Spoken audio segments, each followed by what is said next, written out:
Queridos, eu quero já também avisar os irmãos, né, de que quarta-feira, Pastor Luiz, Pastor Hermes Duarte e Hermes Souza vão começar mais uma campanha onde tem o título, né, Vinde a mim, os cansados e oprimidos.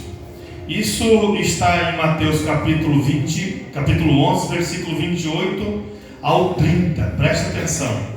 A campanha, o título dela é Vinde a mim, né, os cansados e oprimidos. Essa campanha é muito própria e importante para os dias que nós estamos vivendo. Por quê, pastor? Nós sabemos que muitas das vezes, diante de tanta luta, batalha, tentações, de tanta pressão do inimigo, muitas vezes a igreja, o homem de Deus, a mulher de Deus, ele se encontra cansado, sabe, cansado, sem força. E aí eu quero dizer para você, quando uma pessoa cansa, né, é mais que natural que essa pessoa quer parar, tá? Não é só parar fisicamente, às vezes o pior é parar espiritualmente. E os pastores vão começar essa campanha agora, quarta-feira que vem, campanha com o título Vinde a mim os cansados e oprimidos. Aí Jesus disse, eu vos aliviarei, né? Quero convidar você para você fazer essa campanha, tá? Não só você que reconhece que a batalha está travada, está dura, está difícil, né? E todos, enfim, a campanha é boa para todos, amém? Então você está convidado a participar dessa campanha com o título Vinde a mim todos os cansados e os oprimidos. Quero agradecer também aqui a vida dos irmãos, né, que doaram os alimentos que aqui está, para a gente fazer algumas cestas e assim poder estar ajudando, né, alguns irmãos aí que a gente entende que necessita ou que pode necessitar. E eu quero agradecer aos irmãos que têm trazido aqui alguns alimentos, mandado para nós, tá? Você que eu não posso dizer a você assim, eu vou descer ali porque eu gosto de ficar mais perto da igreja na hora de pregar, amém? Eu não vou dizer assim para você, assim, ó, você que sentir no teu coração de trazer algo, traga, porque se eu fizer isso, eu estaria falando algo fora da Bíblia, né? Na questão da caridade, na questão de ajudar o próximo, de ajudar os irmãos, principalmente os domésticos da fé. A Bíblia diz, né, que nós temos que priorizar os domésticos da fé. Como assim? Priorizar os irmãos, primeiro os irmãos, amém? A igreja, ela pode fazer uma obra, vamos dizer assim, uma caridade, né, na questão da sociedade, vamos dizer assim, pode fazer. Mas primeiro a igreja tem que estar suprida, né? Primeiro os domésticos da fé. Então eu não quero dizer a você que você que sentir, porque isso não tem respaldo bíblico. Quando nós vemos alguém necessitando, nós devemos ter a fé e fazer a obra. É um mandamento. O mandamento é para ser obedecido, não é? Ainda mais o mandamento de Cristo Jesus, né? O mandamento do Senhor Jesus não precisa nós ficar avaliando muito, é só obedecer. Então eu vou dizer assim, você que tem condições, você que pode, né? Você que tem condições, você que pode trazer um alimento amanhã, manda aí, nós vamos fazer essa cesta no nome do Senhor Jesus Cristo, amém? Olha para a pessoa que está do seu lado mais uma vez e diga para ela assim, não vai dormir não, está cedo ainda, 8h20. E eu quero dizer para você que eu já vivi isso. Eu já vivi isso, irmão.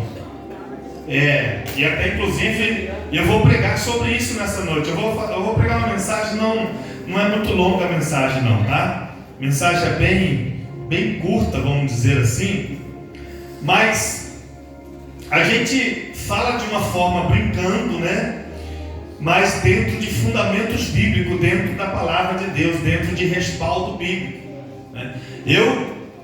Quando eu ia visitar as igrejas também, né, há tempos passados, meu Deus do céu, sabe, era um sono incontrolável que me dava. Mas hoje eu entendo o porquê de tudo aquilo ali. Eu entendo, né? Nós somos muito inocentes, ou talvez imprudentes, é um pouco de inocência e um pouco de imprudência. Porque o próprio Senhor Jesus falou: sede humilde igual uma pomba, mas sede prudente igual uma serpente. E a palavra de Deus, ela nos ensina, preste atenção, a palavra de Deus nos ensina que quando você entrar porta dentro desse templo, hoje eu estava meditando comigo assim, eu falei, a palavra de Deus, quem dá vida a ela é nós, tá? A palavra de Deus, ela é uma semente, ela é uma semente que ela pode ser uma semente sem vida. Está dando para entender, irmão? A palavra de Deus, ela pode ser uma semente sem vida, quando ela cai em uma terra ruim. Quem é que gera vida à semente? A terra. Se a terra for boa, a semente germina, cresce e produz fruto, amém? Então, quando você entra a porta dentro desse templo, né, vai se cumprir o quê? Vai se cumprir o quê? Vai se cumprir o quê? Aquela parábola lá em Mateus capítulo 13. O que está lá? A semente que caiu à beira do caminho. Qual que é aquela semente que caiu à beira do caminho? Jesus disse assim: a semente que caiu à beira do caminho são os que ouvem a palavra do reino, mas eles não entendem, então eles ficam infrutíferos. Mas nós não temos o cuidado de ter cautela, de vigiar acerca disso. Eu vou provar isso para você, né? Nós temos aqui talvez hoje 100 pessoas. Quantas pessoas que quando colocou o pé naquela porta disse: Senhor, blinda minha mente e o meu coração, e hoje eu quero ser uma terra boa, para a tua semente cair no meu coração e produzir vida e vida abundante. Eu acho que ninguém faz isso. Mas por quê, pastor? Por imprudência, por falta de vigiar, por falta de cuidar da palavra. Olha só, o rei Salomão disse assim: guardei a tua palavra, Senhor. Davi disse assim: guardei a tua palavra no meu coração para não pecar contra ti. Aí Salomão em Provérbios 3 ele disse: filho meu, escreve as minhas palavras na tábua do teu coração. Ou seja, a palavra de Deus é para estar aqui no nosso coração, não é para estar dentro desse livro aí, nessas folhas. Está nesse livro é para tirar daí, jogar no nosso coração e guardar ela aqui. Aí o que é que acontece? Quando você entra a porta dentro desse templo, aí tem aquela história, né? Daquela oração de repreender os espíritos malignos e mandar eles 500 metros. Ele não vai, eles não vão. Sabe por que eles não vão? Porque tem que cumprir a Bíblia. Quando a pessoa entra a porta dentro desse templo, os espíritos de demônio vão começar a trabalhar para se cumprir a parábola de Mateus capítulo 13. Aí quando você entra aí dentro, se você não orar, se você não determinar, o que vai acontecer? O inimigo vai roubar a tua mente. Ele vai roubar a tua mente. Porque tudo que nós ouvimos e vemos vai para a mente, depois para o subconsciente. Então ele vai tentar dominar a tua mente. Se ele consegue dominar a tua mente, você sabe o que ele vai fazer? Ele vai fazer com que o pastor Eliseu esteja pregando a palavra e você está pensando amanhã no teu trabalho, você está pensando amanhã nos seus afazeres, ou você vai ficar pensando em alguma coisa que aconteceu. E a palavra de Deus ela vai estar sendo pregada, passando diante de você. E quando acabou a mensagem, você não entendeu e não absorveu absolutamente nada. Você veio vazio e você vai voltar vazio para sua casa, vazio da palavra de Deus. E se você voltar vazio da palavra de Deus, sinto muito em lhes informar que você perdeu o teu tempo de sair da tua casa e vir até aqui. Porque o mistério, né, a lógica de nós sairmos de nossa casa e vir aqui, não é para passar um momento bom aqui. Porque momento bom eu tenho que passar na minha casa, no meu trabalho, aonde eu estiver. Aqui é lugar de aprender, aqui é lugar de se edificar, aqui é lugar de se fortalecer, aqui é lugar de se libertar das correntes e amarrações que o inimigo lança diante de nós. E aí? Entra vazio, vai embora vazio. Quer dizer, vem sem nada, vai embora sem nada. Ou vem com um pouco e perde até aquilo que tem. Por isso nós temos aí, ele quer tirar. Ele enfia aquele sono, vai profundo em nós, né? Que nós não aguenta. Mas nós somos tão inocentes que nós não sabemos que aquilo ali é uma seta do diabo. Por que é uma seta do maligno? Por que aquilo é um veneno do diabo? Porque eu duvido você que está caindo de sono aí, talvez agora, eu duvido você sair daqui, chegar lá e se jogar na tua cama e falar: ninguém me incomoda porque eu estou dormindo, ó, e acordar só amanhã. Eu duvido. Chega na casa, vai para o celular, vai para a janta, vai para a televisão e vai dormir, sabe quando? Talvez 1h da manhã. Mas o diabo sai vitorioso aqui na igreja. Ele conseguiu atrapalhar, ele conseguiu impedir, ele conseguiu vitória. Por isso que nós temos que entender, filho, você tem que entender que você está numa guerra. E guerra, você tem que meter bala espiritual. A bala espiritual que eu estou falando sai da tua boca. Como? Cai por terra, Satanás. No nome de Jesus. Eu não aceito que você venha roubar minha mente. Eu não aceito que você venha tirar minha atenção. Eu não aceito que você venha colocar esse sono maldito em mim. Eu não tenho que dormir agora. Eu tenho que dormir depois que eu chegar na minha casa. Aqui eu tenho que estar atento. Aqui eu tenho que estar prestando atenção. Aqui eu tenho que ouvir, entender e absorver a palavra do meu Deus. Aqui o Espírito Santo vai falar comigo. No nome de Jesus. Eu estou aqui dentro. Eu vim para adorar o meu Deus. Eu vim para glorificar o meu Deus. Eu vim para exaltar o meu Deus. É isso aí. Por que não está acontecendo? Por quê, pastor? Vamos aprender no nome do Senhor Jesus, amém? Olha só, abra sua Bíblia Sagrada em Mateus capítulo 7, versículo 13. Mateus 7, verso 13. Deixa a Bíblia aberta aí. Eu vou pedir para minha esposa me alcançar aqui a minha harpa. Aqui. Minha harpa que eu ganhei do irmão Luiz, pastor Luiz, né, pastor? Obrigado, Deus abençoa. Sempre que alguém quiser me dar um presente, eu recebo com bom grado.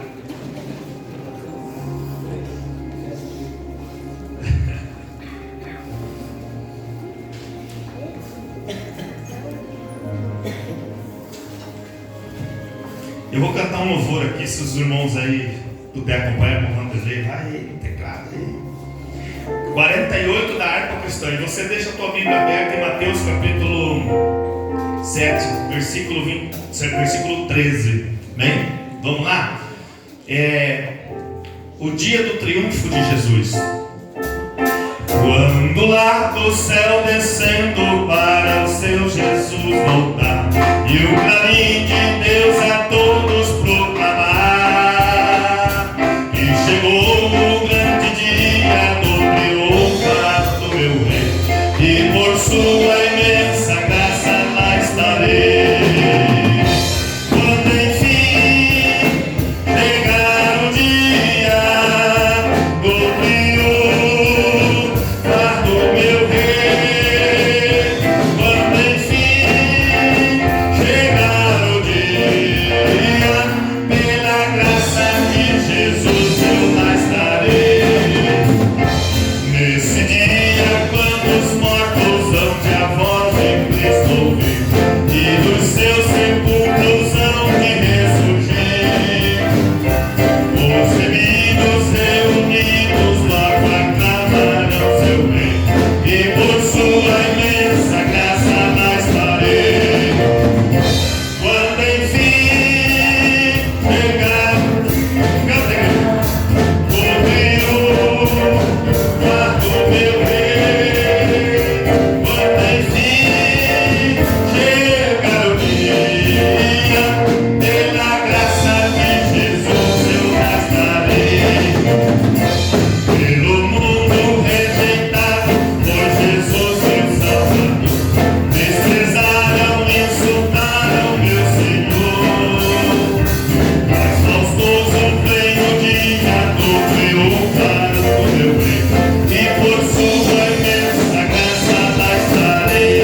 diz aí?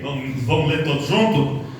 Entrai pela porta, pois larga é a porta e espaçoso o caminho que leva. E o que acontece? São muitos os. Como é estreita a porta e apertado o caminho que leva à vida. E o que diz aí? Eu vou te dizer aqui algo nessa noite, assim, humildemente, amém? Pode olhar para mim agora. Isso não assusta você? Quando ele diz assim, estreita é a porta e apertado o caminho que leva à vida eterna, e são poucos os que entram por ela. Eu particularmente, isso me assusta muito quando ele diz pouco. E eu começo a fazer assim, uma volta ao passado, eu começo a levar a minha memória de volta ao passado. E isso me preocupa demais quando ele diz são poucos os que entram por ela. Eu começo lembrando lá do dilúvio. Você é capaz de imaginar quantas mil pessoas existiam naquele tempo em que Deus enviou o dilúvio sobre a terra? Eu imagino quantas mil pessoas teria naquela época, naquele dia. E a Bíblia diz que somente um homem foi achado justo. Um homem foi achado justo. A Bíblia não diz que Deus disse assim: eu tenho me agradado de ti, Noé, e da tua esposa, Noé, e dos teus filhos, Noé, e das tuas noras, Noé. Deus disse: eu tenho me agradado de ti, Noé. E pela fidelidade e pela comunhão de Noé para com o Criador, foi junto à esposa, foi junto aos filhos, foi junto às noras. Mas tudo bem. O que mais preocupa é que tinha milhares, só 8 pessoas escapou do dilúvio. E isso não acaba por aí. Mais à frente a Bíblia diz que Deus decide destruir 2 cidades, chamado de Sodoma uma e a outra Gomorra. E a Bíblia diz o seguinte, que Deus, ele então decidiu destruir aquelas 2 cidades por um único motivo. E o motivo nada mais era do que pecado. A Bíblia diz que a ira de Deus, presta atenção para você entender, a ira de Deus se manifesta sobre os filhos da desobediência. Aquele povo, eles erraram tanto, pecaram tanto, que o pecado de Sodoma e de Gomorra cheirava mal perante os olhos do Senhor, perante as narinas do Senhor. E então ele tomou uma decisão, e ele disse: vou acabar com eles. E a Bíblia diz então que os anjos do Senhor desceu naquela cidade e entrou nela e foi visitar ela. E primeiro foi na casa de um homem chamado Ló. E a Bíblia diz que quando ele chega na casa desse servo de Deus chamado Ló, que era sobrinho de Abraão, a Bíblia diz que quando ele chega e vai na casa de Ló, aquelas pessoas de tanta maldade que tinha no coração, aquele povo de tanta maldade e iniquidade que tinha no coração, eles não sabiam que aqueles homens eram anjos, porque os anjos do Senhor, eles desceu materializado em carne e sangue. E aqueles homens de Sodoma e Gomorra, eles queriam.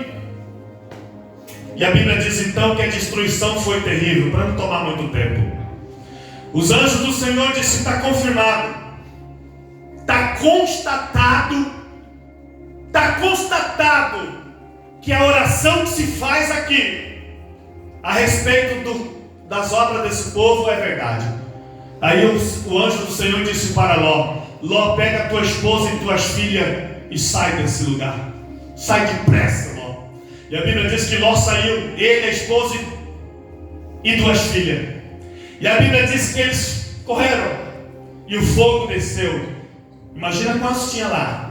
Quantas pessoas tinha naquela cidade? 2, 3 pessoas escaparam do fogo. A mulher de Ló morreu, porque desobedeceu a palavra de Deus. Quando Deus disse, o anjo disse: vai e não olha para trás, até que chegue num lugar determinado. O anjo disse: foge para as montanhas, escape enquanto você pode. Aí Ló disse: temo eu, Senhor, que eu morra antes de chegar na montanha, mas tem uma cidade próxima aqui, deixe-me ir para lá. O anjo disse: seja conforme a tua palavra, mas fuja depressa e não olhe para trás. Dá para nós pegar e fazer aqui uma, como é que eu vou dizer assim, uma comparação, né? Tem muita gente nos nossos dias olhando para trás, para a destruição que o mundo está tendo aí, e está voltando e morrendo espiritualmente de novo, afundando na lamaçal do pecado. E a Bíblia diz que eles corriam, desesperados, e o fogo descendo. Eu imagino como que aquele povo, o desespero deles. E a Bíblia diz então que numa certa altura a mulher de Ló olhou para trás, virou uma estátua de sal, e ele morreu. E Ló e as duas filhas continuaram firmes, até chegar no lugar determinado. Mas isso não para por aí também. A Bíblia diz que Deus tira do Egito só homens, mais de 600 mil. Só homens, mais de 600 mil, fora mulheres e crianças. Então alguns fazem umas contas aí, umas matemáticas, e ele chega mais ou menos no número de 3 milhões de pessoas que saiu do cativeiro do Egito por ordem do Senhor, guiado por Moisés pelo deserto. Mas a Bíblia diz que a maioria morreu no deserto. Eles não entraram na terra prometida. A Bíblia diz que eles vagaram pelo deserto 40 anos. E a razão de eles vagar pelo deserto não era outra a não ser a desobediência e o maldito pecado diante de Deus. O pecado amarrou eles e matou mais da metade deles no deserto. Por isso que Paulo escreveu em Romanos capítulo 6, versículo 23: porque o salário do pecado é a morte, mas o dom gratuito de Deus é a vida eterna por nosso Senhor e Salvador Jesus Cristo. E a Bíblia diz então que por causa do pecado eles vagaram 40 anos no deserto, e ali morreram todos, praticamente quase todos. Uma minoria entrou. E o que é que fez aquilo? Muitos foram chamados, mas poucos escolhidos, porque a porta é estreita. Amém? Agora vem aqui o Senhor Jesus Cristo e Ele nos dá uma dica.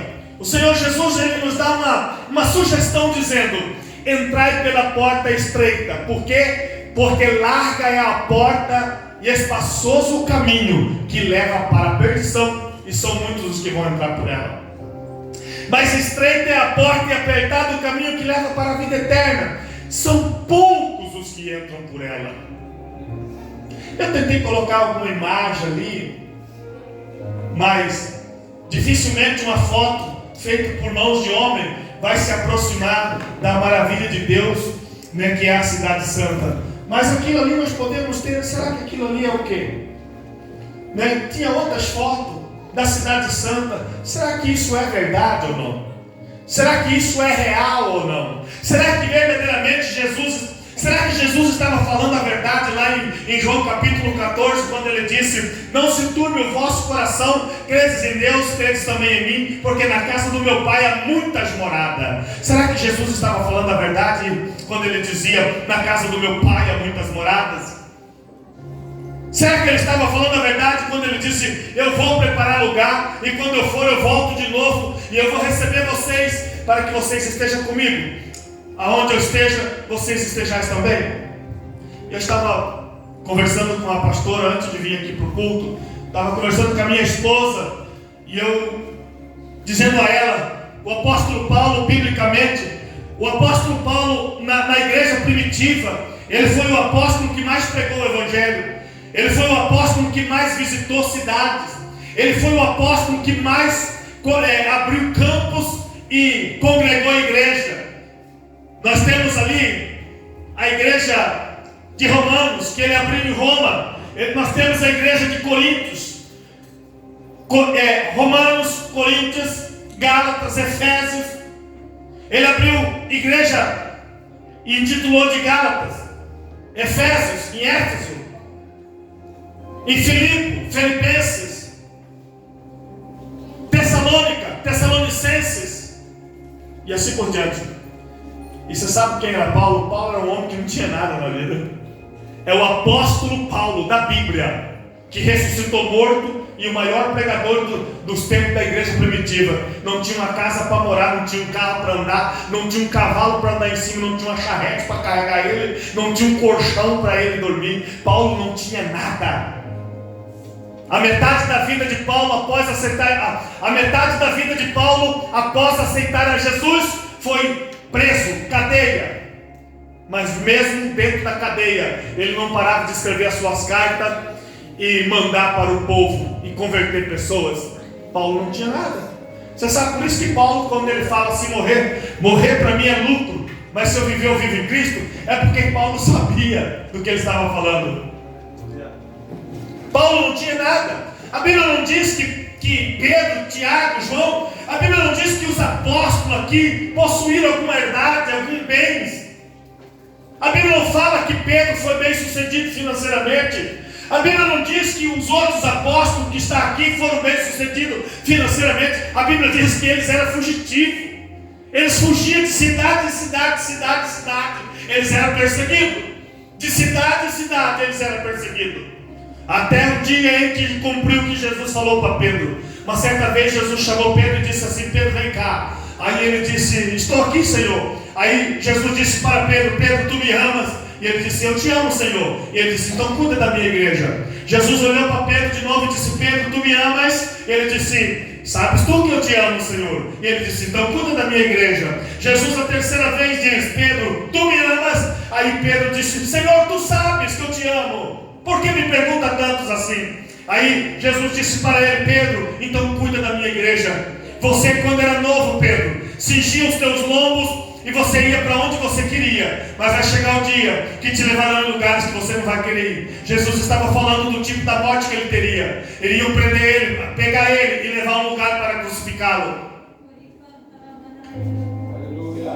Não tinha nada. Nós estamos aqui se iludindo com esse mundo que jaz no maligno. Uma igreja que quer ser rica, uma igreja que quer ser cheia de status, de famas e glórias mundanas, e uma igreja que está se empobrecendo todo dia espiritualmente. Não tem aqueles que se manifestam com o dom da profecia, não tem aqueles que se manifestam com o dom de línguas estranhas, aqueles que interpretam línguas estranhas, dom da fé, dom da cura. O muito que nós sabemos, perdão pelo falar, é aprender alguns louvores e às vezes cantar até desafinado e achamos que estamos bem. Abrir a Bíblia e pregar uma palavra e dizer: oh, que bênção, hoje Deus me usou. E aí Jesus vem e diz assim: olha, a porta é estreita e são pouquinhos que vão entrar por ela. Eu me assusto quando eu falo isso, quando eu vejo isso. Eu estava pregando lá no assentamento, e eu sou assim, eu vou pregando a palavra, o Senhor vai me revelando.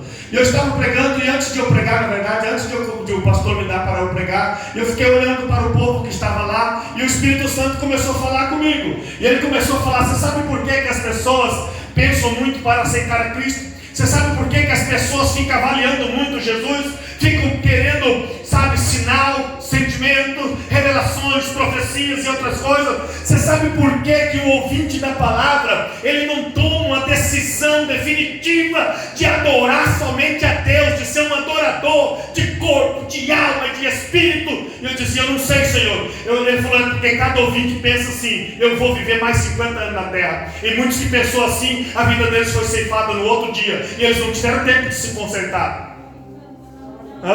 Aceita Jesus como Senhor e Salvador da sua vida? Não, eu ainda não estou preparado. Não, eu ainda não senti. Não. Por que as pessoas pensam assim? Eu vou provar para você. Uma pessoa incrédula do jeito que ela fosse, se ela viesse da igreja e alguém constatasse para ela assim: ó, tu tem mais só 30 dias de vida. Será que ela demoraria para aceitar Jesus? Se ela soubesse que só tem 30 dias de vida a mais. E alguém chegasse assim e falasse assim: o Senhor Jesus morreu na cruz para nos dar salvação, a vida após a morte, e por Ele nós podemos ter a vida eterna nesse paraíso de glória. E aquele que não tem a vida eterna, ele será lançado no inferno de fogo. Vamos ali rasgar a Bíblia nos ouvidos dele todinho. E ele pensou: só tenho mais 30 dias de vida. Ele aceitaria ou não? Aposto que sim. Até chorando. Por quê? ele não aceitaria Cristo porque Cristo é Cristo. Ele aceitaria Cristo porque ele só tem 30 dias de vida, ele não tem mais opção. Por que que muitos crentes andam no pecado? No adultério, na mentira, no engano, na falsidade. Por que que muitos obreiros, pastores, por que que muitos pastores e obreiros de uma forma generalizada, quando eu digo obreiro, inclui outros pastores, inclui músico, inclui grupo de cuida de crianças, de jovens, obreiros, corpo geral da igreja. Por que que muitos andam no pecado, insistindo no pecado? Sendo que Jesus falou, qualquer um que escandalizar a minha obra é melhor que amarrasse uma pedra no pescoço e se atirasse na profundeza do mar. Mas por que que muitos pastores na nossa geração, muitos obreiros, eles continuam no pecado, no erro, no engano, naquilo que Deus abomina? É porque eles pensam assim, eu não vou morrer hoje, e eu não vou morrer amanhã. Eles pensam, quando a coisa enfeiar do meu lado, eu me arrependo. Vamos ver se vai dar tempo. Acredito que não é o nosso caso aqui. Amém? Amém. E a mensagem: entrai pela porta estreita, porque larga é a porta, espaçoso o caminho que conduz para quem? Para a perdição. Você já imaginou? Aceita Jesus? Não, eu ainda não estou preparado. Aí vem alguém, vem um médico e fala assim: você está com uma doença que você só tem mais 2 meses de vida. De repente sente sintoma. Quer aceitar Jesus? Eu quero. Você está entendendo?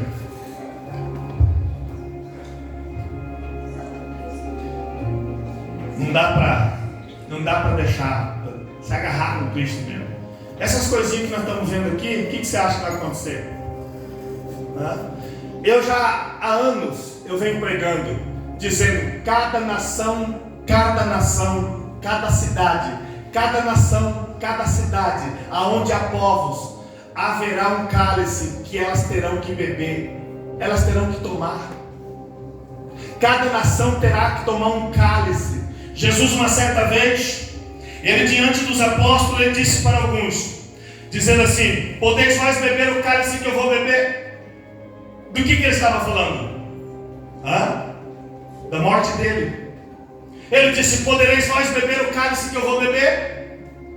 Uns discípulos disseram assim: podemos, Senhor. E ele disse: de fato beberás. Jesus estava falando: de fato vós beberás o cálice que eu vou beber, porque vocês também morrerão, vocês também eles matarão, igual vão matar a mim, eles matarão vocês também. Só que Jesus não disse com essas palavras. Jesus disse assim: de fato vós beberás.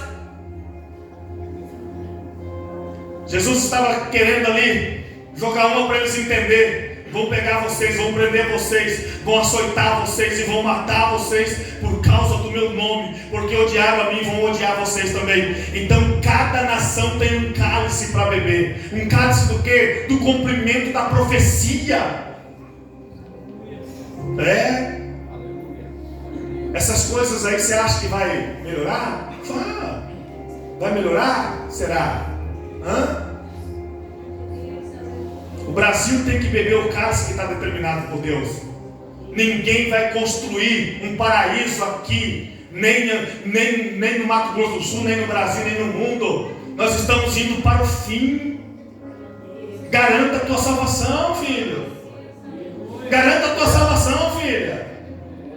Creia de todo o teu coração e garanta a tua morada nessa cidade celestial, que não tem maremoto, que não tem terremoto, que não tem furacão, que não tem tornado, que não tem câncer, que não tem morte, que não tem... Garanta!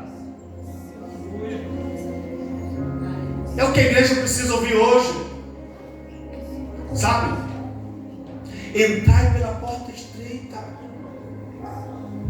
porque larga é a porta, espaçoso o caminho que conduz para a perdição. Se fortalecer na presença de Deus, Muitos são chamados, poucos escolhidos. Você é um escolhido? Será que eu sou um escolhido? Somos um escolhido? Será que somos escolhidos? Tem muita coisa que a igreja vai passar ainda. Tem muita coisa que a igreja vai passar. E eu já notei isso daí. Está comprovado. Está comprovadíssimo isso daí.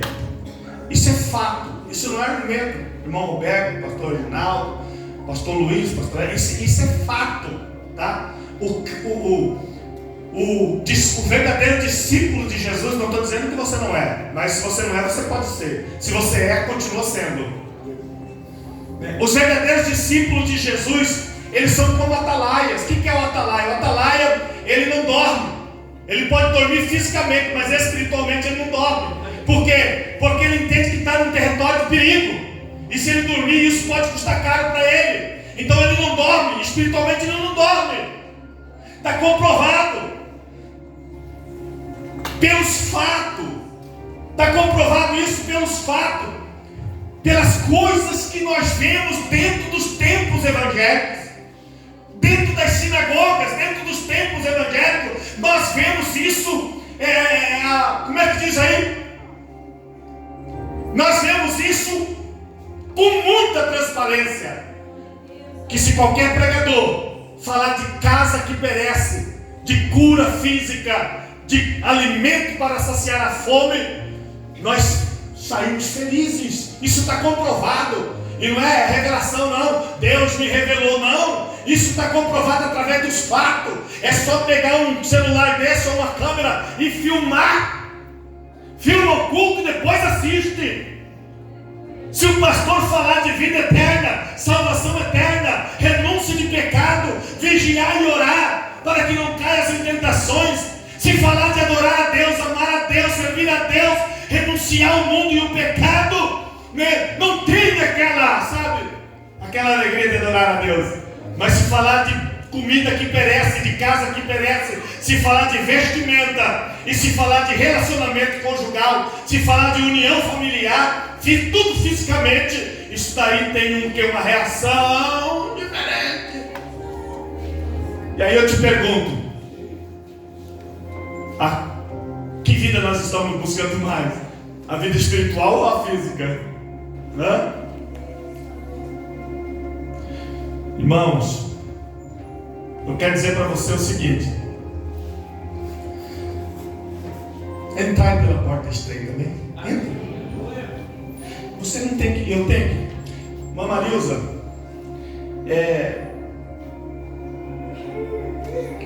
todos que estão aqui,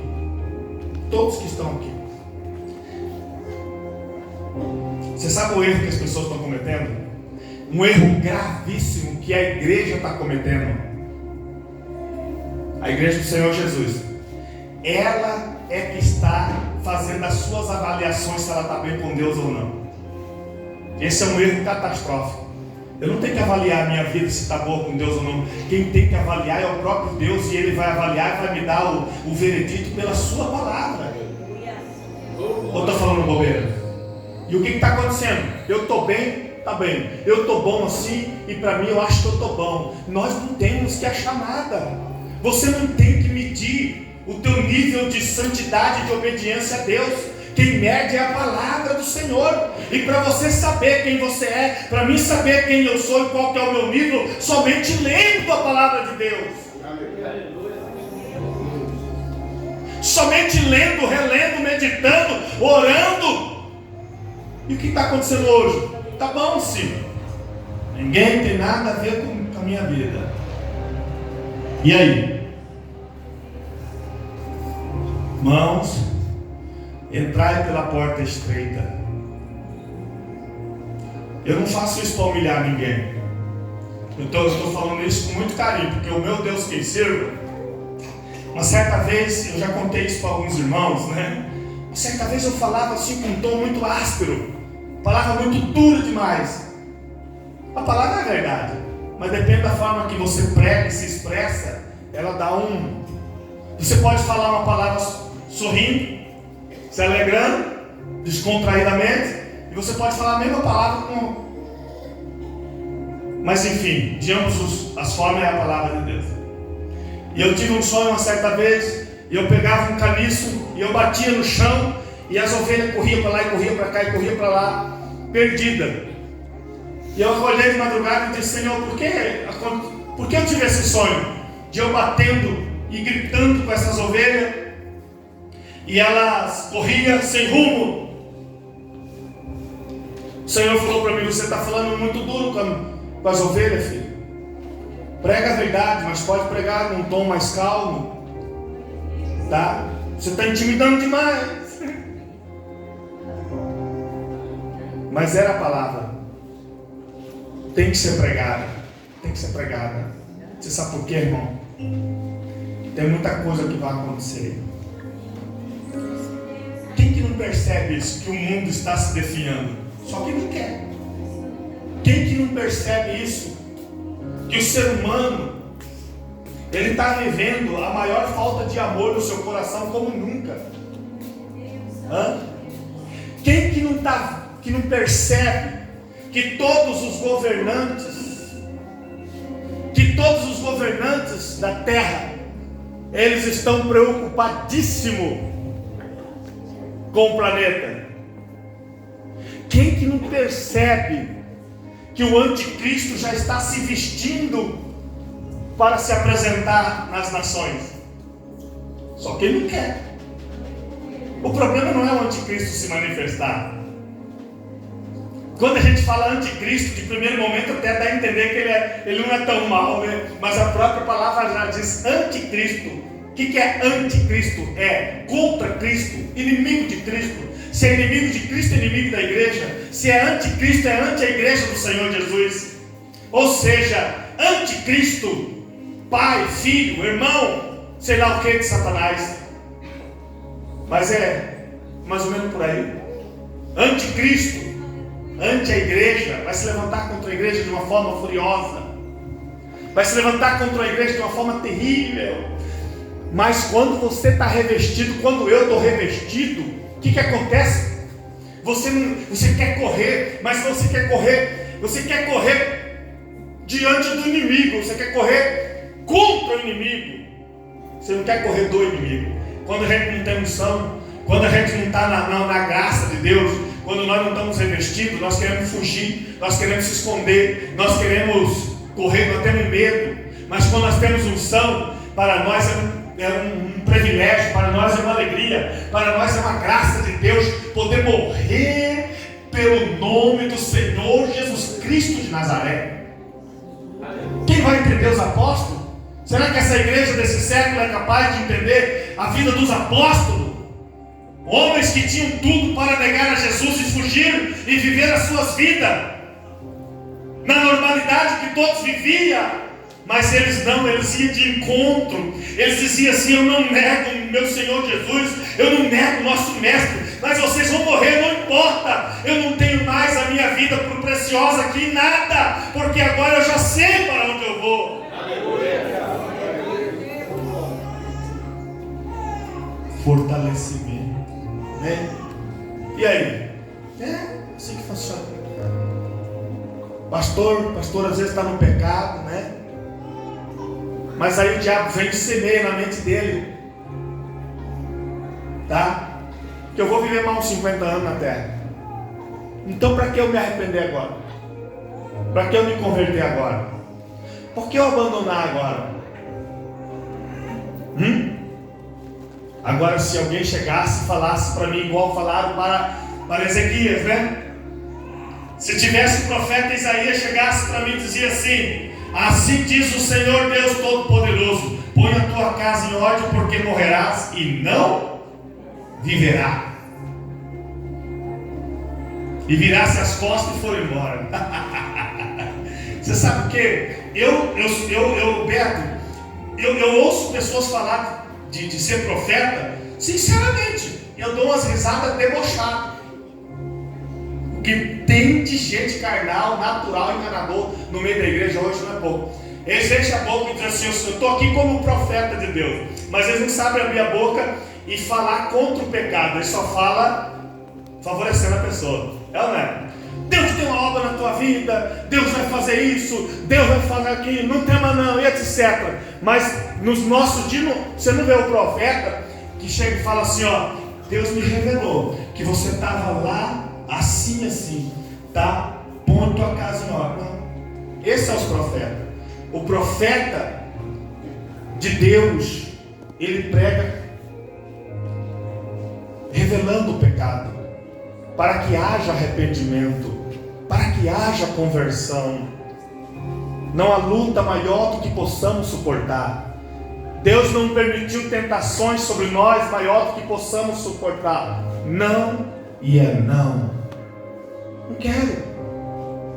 Eu sou de Cristo. Adorarás o Senhor teu Deus, só Ele. Agora já vamos terminar, já são 9 horas, amém? O pastor, ele cuida da igreja, e cuida a igreja, amém? Você entendeu ou não? O pastor, ele cuida da igreja. Não é só o pastor não, vamos experimentar essa igreja. Glória a Deus. Pensei, hoje o som tá bom, hein? Tá uma maravilha, né, irmão? Tem uns dias que eles estão assobiando. O pastor e os obreiros. O pastor e os... Tá muito fraquinho. Vocês estão querendo dormir, né? Por que é assim? Se tiver uma janta lá fora daí. Se tivesse, não tem. Você viu como que é? Vocês não deveriam estar dando glória a Deus, sorrindo, olhando para mim, sorrindo, dizendo graças a Deus, pastor, por essa palavra, né? É o alimento espiritual que eu estou oferecendo. Não, todo mundo quietinho, assim, ó. Aí se tivesse um alimento lá, o cheiro com mandioca lá, e todo mundo alegre. Se alegra com o alimento físico, se alegra com o alimento espiritual. Brincadeira. Amém, irmão? O pastor e os obreiros. Pode falar mais alto. O pastor e os obreiros cuida da igreja. E cuida a igreja. A igreja cuida do pastor, dos obreiros e cuida os. É assim que funciona. O pastor cuida das ovelhas, a ovelha cuida do pastor. Alguns lugares o pastor ele sobrevive da obra, né? Vamos lembrar de animal. O pastor que cuida, que cria a ovelha mesmo, ele cria a ovelha mesmo. Ele cria a ovelha, mas a ovelha dá a lã para ele, a ovelha dá a carne, ele vende, levanta valor, etc. Na igreja, o pastor cuida das ovelhas de Cristo, tem o dízimo, tem as ofertas, né, para manter as despesas da igreja. Pastores também sobrevivem das ofertas e dízimo, sustenta eles, a ele próprio, sustenta a família e assim vai indo, né? Então, o pastor e os obreiros cuida de quem? Das ovelhas e cuida as ovelhas. As ovelhas cuidam do pastor e dos obreiros e cuida o pastor e os obreiros. Cuidar é estar atento. O pastor cuida das ovelhas, orando, fortalecendo, mas ele cuida das ovelhas também. Como que é o comportamento das ovelhas? Não é assim? Por quê? Porque é o nome de Jesus. É o nome do Senhor Jesus. Quando a ovelha faz aquilo que é do agrado do Senhor, o povo faz o quê? Glorifica a Deus. Mas se faz aquilo que é errado, o que acontece?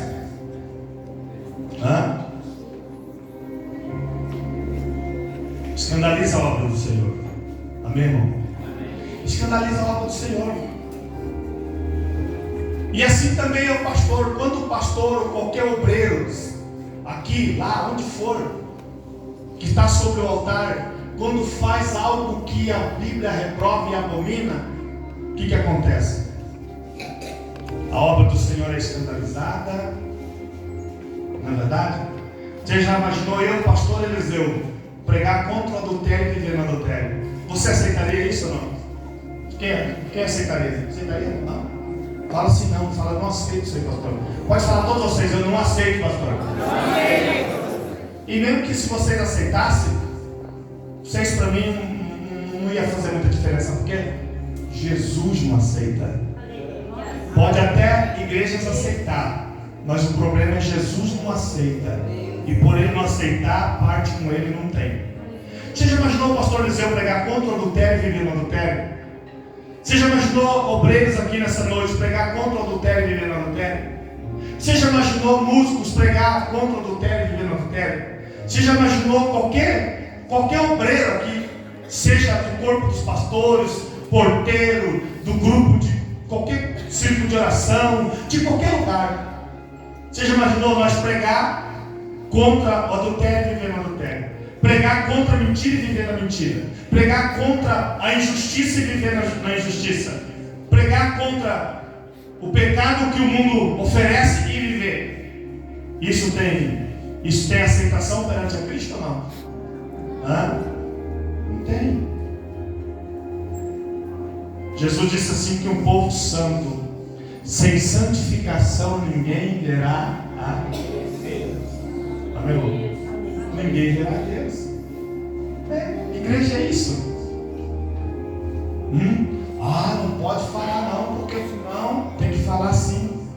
Porque se o pastor não falar, o que vai acontecer? Não estou dizendo que está acontecendo isso daí. Eu estou pregando uma mensagem, Pastor Luiz falar uma coisa e não viver, Pastor Hermes falar uma coisa e não viver, Pastor Eliseu falar e não viver. Seja qualquer pastor que está aqui, seja qualquer obreiro, aqui em qualquer lugar do mundo.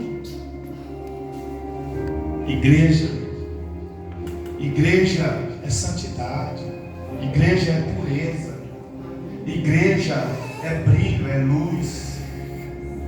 Igreja.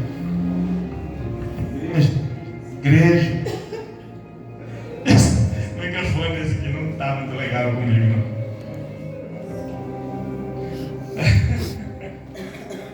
Vamos pegar esse aqui para nós encerrar. Esse também é desse que eu não passei no nada.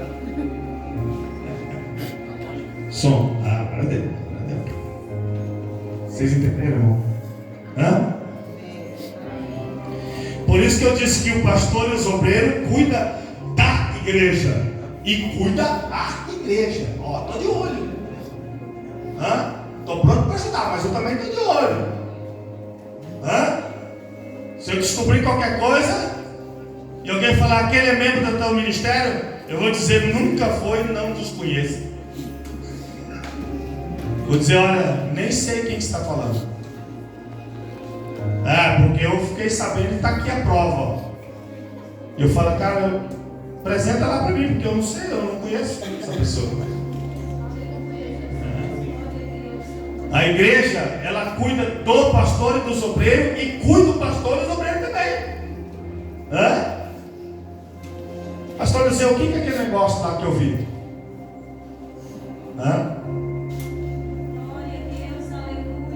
Um dia desse daí eu estava até num grupo lá, como é que era o grupo lá, pastor?